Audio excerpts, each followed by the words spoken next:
Selamat pagi Sobat Lapan. Kali ini saya akan ceritakan sedikit tentang pengembangan pesawat N219 amfibi yang merupakan modifikasi dari pesawat N219 yang saat ini memasuki tahap akhir uji sertifikasi. Insya Allah di tahun ini kita akan mendapatkan type sertifikat untuk N219. Sedangkan untuk pesawat N219 amfibi itu pesawat yang nantinya bisa mendarat di darat dan bisa juga mendarat di perairan. Di perairan ini bisa saja pantai, laut, danau, ataupun sungai yang lebar. Dan itu merupakan karakteristik dari Indonesia.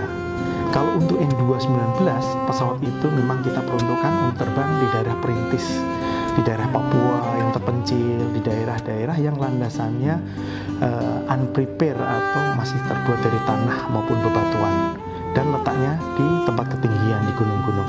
Sedangkan untuk N219 amfibi ini kita ganti roda pendaratnya menjadi float atau sebuah pengapung yang terbuat dari komposit sehingga dia bisa mendarat di perairan. Dinamakan amfibi karena bisa mendarat di dua fase, yaitu darat dan air. Di dalam float itu kita pasang juga landing gear yang dikeluarkan pada saat dia mendarat di darat, dan pada saat dia mendarat di air, roda yang ada di dalam float itu akan kita simpan dan mendarat dengan menggunakan float. Ini merupakan amanah dari pemerintah agar pesawat N219 selain digunakan untuk menjembatani udara perintis, juga dapat digunakan untuk membantu transportasi maupun wisata bahari yang ada di Indonesia. Di Indonesia kita tahu banyak sekali titik-titik wisata bahari yang saat ini belum terjangkau mengingat jarak yang jauh dari pusat keramaian atau pusat-pusat hub-hub penerbangan internasional. Nah, dengan pesawat N219 amfibi ini kita harapkan bisa menjembatani turis maupun pengunjung yang mendarat di bandara internasional bisa langsung terbang menggunakan pesawat ini mendarat di titik-titik resort atau wisata bahari yang cukup banyak ada di Indonesia. Basic pesawat N219 itu adalah 19 penumpang dengan jarak jangkau terbang itu 450 nautical mile hingga 1000. Artinya Jakarta Semarang, Jakarta Jogja itu bisa ditempuh dengan maksimum take off weight 19 penumpang dan payload 1,2 ton. Sedangkan untuk mengganti landing gear menjadi float, maka di situ kita harus mengkompensasi berat float yang sekitar 1 ton dengan pengurangan bahan bakar saja. Jadi untuk pesawat amfibi ini tetap kita akan penuhi dengan 19 penumpang, hanya saja jarak jangkaunya itu kita kurangi. Tidak sejauh yang selama ini dipakai untuk N219, tapi hanya untuk jangkauan sekitar maksimum 100 sampai 200 km, dan itu cukup untuk menjembatani titik-titik bandara internasional ke resort secara langsung.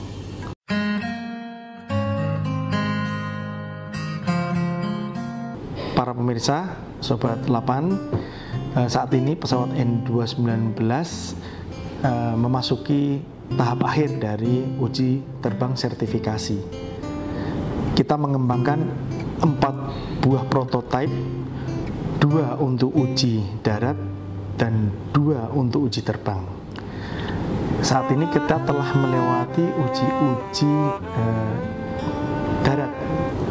Salah satunya adalah uji statik wing, uji statik elevator, uji statik horizontal.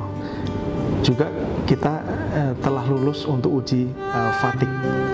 Kemudian untuk uji terbang kita telah melewati uji-uji awal dari uji-uji yang cukup menantang, yaitu seperti uji one engine out pada saat terbang maupun uji one engine out pada saat take off.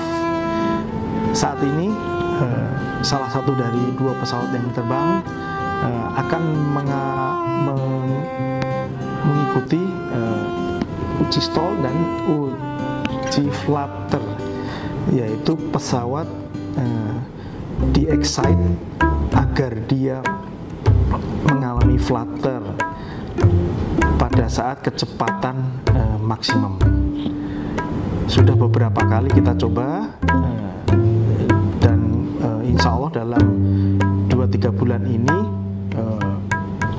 uji flutter kita akan jalani dengan dibantu oleh pesawat pendamping, yaitu pesawat grup dari TNI Angkatan Udara.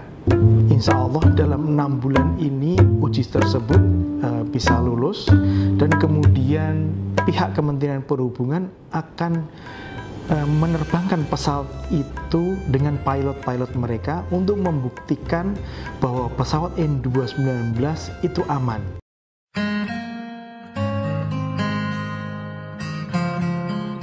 Untuk rencana pengembangan N219 amfibi ini, kita dalam 1-2 tahun ini kita akan memodifikasi pesawat N219 basicnya agar bisa memenuhi regulasi sebagai pesawat yang boleh mendarat di perairan.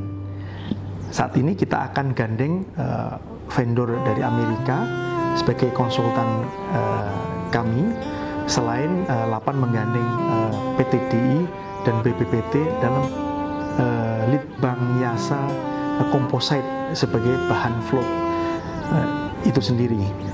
Insya Allah 3 tahun mendatang, sekitar tahun 2022, pesawat N219 amfibi kita akan roll out, dan kemudian selama 2 tahun setelah itu, yaitu 2022 dan 2023, kita akan uji terbang sekitar 250 jam uji terbang sertifikasi